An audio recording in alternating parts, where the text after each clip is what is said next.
Hey, Mojo Devatas out there. This is your DIV, the Divinely Inspired Vessel, SutterGirl here of Mojo Devation, checking in, and first and foremost here to tell you, Happy New Year! Yes, can you believe it? We've rung in another one. 2026 is off and running. And this new year energy is real. Can you feel it? But let me tell you, before we get too far down the road here, another kind of energy that can get real fast is burnout from trying to do too much too fast. Yes, that can be very real, which is why this month's topic hits a little differently. We are talking all about wearable tech or technology. Yes, smartwatches, smart bands, anything that you can, the rings that are out there. Wearable tech that tracks your fitness and your key critical health markers. But more importantly, besides wearing these and tracking these data numbers or data facts, what's more important is what you do with the data they give to you. Because here's the truth. Data does not change behavior. Let me repeat that.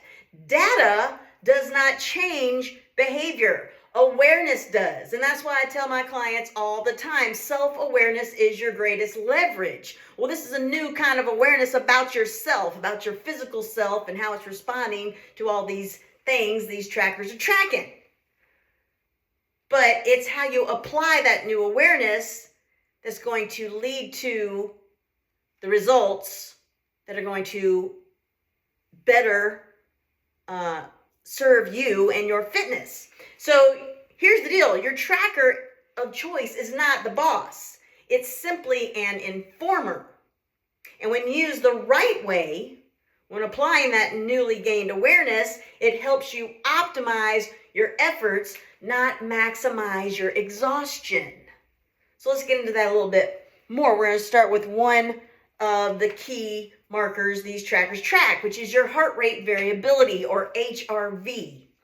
And HRV is not about how hard you can push. It's about how ready your body is to receive stress, the stressors that physical training brings upon the body.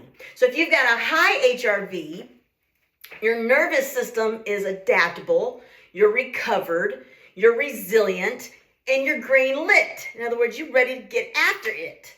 But if you got a low HRV, your body is asking for support, more sleep, less intensity, more recovery, more listening with your mind to what the physicality of your body is communicating to your mind. So optimizing efforts means training smarter on green light days and respecting yellow or red light days without guilt. Being compassionate to yourself and taking that necessary recovery as needed. Because progress is built by, progress is not built, let me get that all straight again. Progress is not built by ignoring these signals. It's built by responding appropriately to them. Losing my little Happy New Year situation here. All right, so now let's talk sleep. Another key thing these trackers are tracking for you. Because sleep data is one of the loudest messages wearable trackers track. We're just going to take this thing off. And one of the most that's actually ignored. Sleep is not a luxury. It is a performance tool.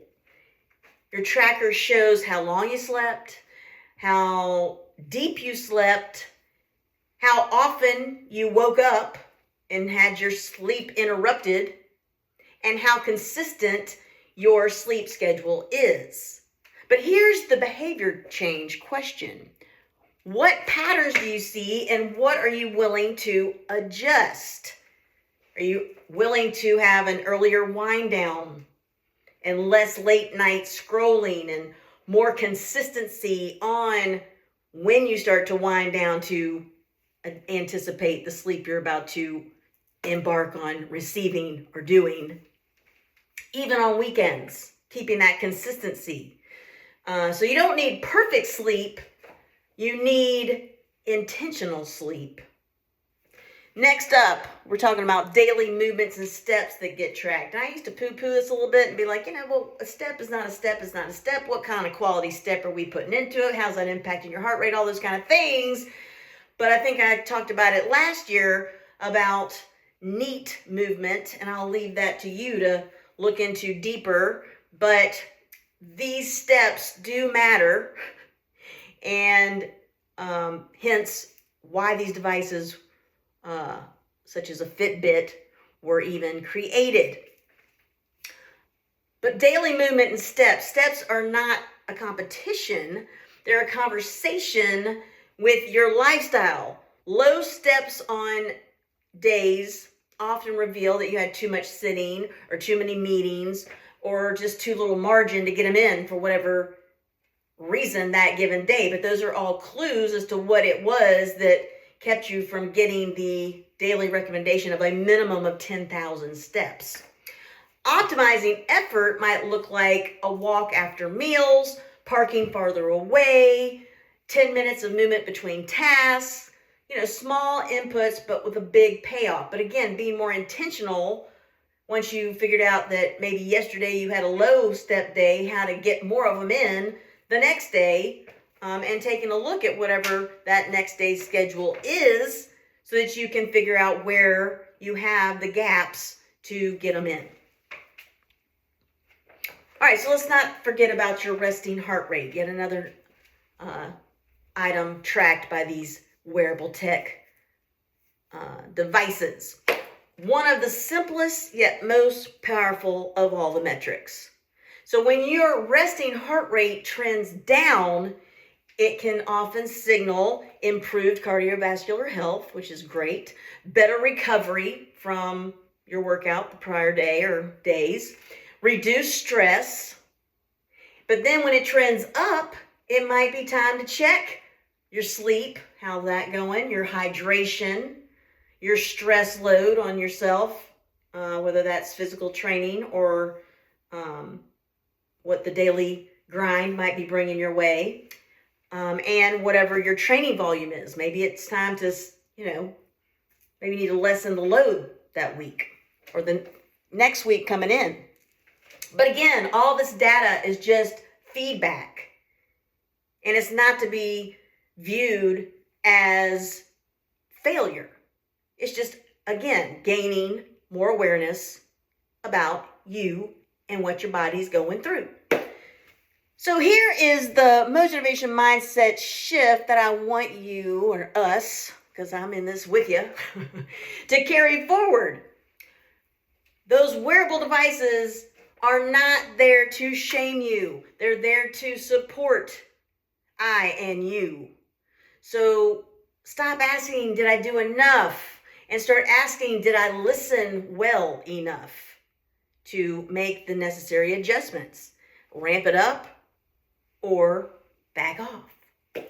Optimization is not about doing more. It's about doing what matters when it matters with intention, more efficiently and effectively. So as you step into this new year, use your wearable tech devices as a guide, not a judge, a coach, not a critic, a tool, not a taskmaster. Because when you align awareness with action, effort becomes efficient, recovery becomes strategic, and progress becomes sustainable. So optimize your effort, honor your data, and above all, trust your body's wisdom. After all, it was designed by the ultimate designer of all. So keep all of this tracking, and you'll be able to do what my SutterGirl self always requests between the times you and I cross paths. To stay strong and share your strengths. So another little item before we go our separate ways, I have extended the holiday giveaway through the end of this month. I'm still looking for someone to give me their word. Maybe y'all just needed more time.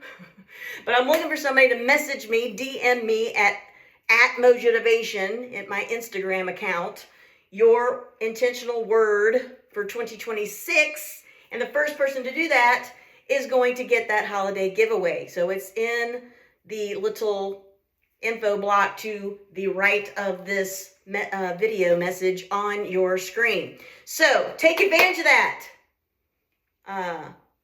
DM me. Again, be the first, and you'll be the one whose name gets a shout out in February. All right, y'all. Have a great January. Again, Happy New Year. And we'll see you again next month. Later.